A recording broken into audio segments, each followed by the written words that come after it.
LPU ప్లేస్మెంట్ల రికార్డులు సృష్టిస్తోంది. Final year student 2.5 కోట్ల ప్యాకేజ్ పొందుతున్నారు. 1700 మందికి పైగా LPU స్టూడెంట్స్ 10 లక్షల నుంచి 2.5 కోట్ల ప్యాకేజెస్ పొందారు. విద్యా విప్లవం ప్రారంభమైంది లవ్లీ ప్రొఫెషనల్ యూనివర్సిటీలో. తిరుమల శ్రీవారి ఆలయం పేరిట గేమింగ్ యాప్ కలకలం సృష్టించింది. తమిళనాడుకు చెందిన రోబ్లెక్స్ సంస్థ తయారు చేసిన ఈ యాప్లో శ్రీవారి ఆలయం వర్చువల్ ఎక్స్పీరియన్స్ వస్తుంది. దీనిలో ఆలయ ప్రవేశం, దర్శనం, హుండీ వంటి వివరాలు ఉన్నాయి. యాప్ పేరిట భారీగా డబ్బులు దండుకుంటున్నారు నిర్వాహకులు. గేమ్ యాప్పై విచారణ ప్రారంభించారు టీటీడీ అధికారులు. తిరుమల శ్రీవారి ఆలయం పేరిట గేమింగ్ యాప్ కలకలం సృష్టిస్తోంది. దీనికి సంబంధించిన పూర్తి డీటెయిల్స్ మా కరెస్పాండెంట్ ప్రసాద్ అందిస్తారు. ప్రసాద్, సరే, తిరుమల శ్రీవారి ఆలయం, తిరుమలలో నడకదారి, ఇలా పలు ప్రదేశాలకు సంబంధించిన వాటిపై గేమింగ్ యాప్స్ రావడం అనేది కలకలం వేస్తుంది. ఎందుకంటే తిరుమల ఒక పవిత్రమైన పుణ్యక్షేత్రం.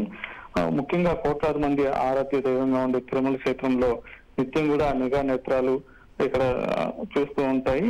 ఎప్పుడు కూడా ఉగ్రవాదుల నుంచి ముప్పుకొంచి ఉంటుంది. అలాంటి సందర్భంలో తిరుమల శ్రీవారి ఆలయం ఇతర ప్రాంతాలకు సంబంధించి ఒక గేమింగ్ యాప్ బయట రావడం అనేది ఇక్కడ కలకలం రేపింది.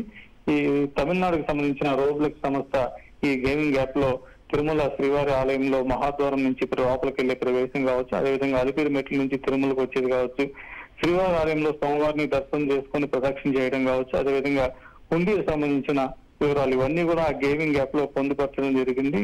దీనికి సంబంధించి పలువురు భక్తులు టీటీడీకి కూడా ఫిర్యాదు చేశారు. ఇలా శ్రీవారి ఆలయానికి సంబంధించి, స్వామివారి భక్తికి సంబంధించి ఇలా గేమింగ్ యాప్లు రావడం అనేది భక్తుల మనోభావాలు దెబ్బతింటున్నాయి. మరోపక్క ఇది కాస్త భద్రతా పరంగా కూడా ఇబ్బందికరంగా మారే అవకాశం ఉన్న నేపథ్యంలో పలువురు భక్తులు టీటీడీకి ఫిర్యాదు చేయడంతో దీని మీద కూడా టీటీడీ స్పందించింది. టీటీడీ మిగా యంత్రాంగం అంతా కూడా ఇప్పటికే ఈ సంస్థ మీద సంబంధించి నోటీసులు కూడా జారీ చేసింది. ప్రస్తుతం అయితే ఈ వీడియోలను ఆ సంస్థ డిలీట్ చేసింది, కానీ ఇలా మరొక సంస్థ కూడా ఇలా చేయకుండా చూడాలని కూడా భక్తులు కోరుతున్న పరిస్థితి. మరొక ఇదే విధంగా టీటీడీకి సంబంధించి మరికొన్ని సంస్థలు కూడా గేమింగ్ యాప్స్ రెడీ చేస్తున్నాయి. దీని మీద పూర్తిగా విచారించి ఆ టీటీడీకి సంబంధించి ఏదైనా అశ్లీలంగా ఏదైనా డబ్బులు వసూలు చేసిన ఇట్లా ఉంటే వాటి మీద తగిన చర్యలు తీసుకుంటామని టీటీడీ చెప్తుంది.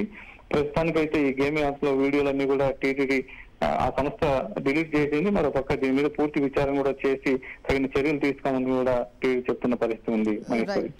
Thank you Prasad.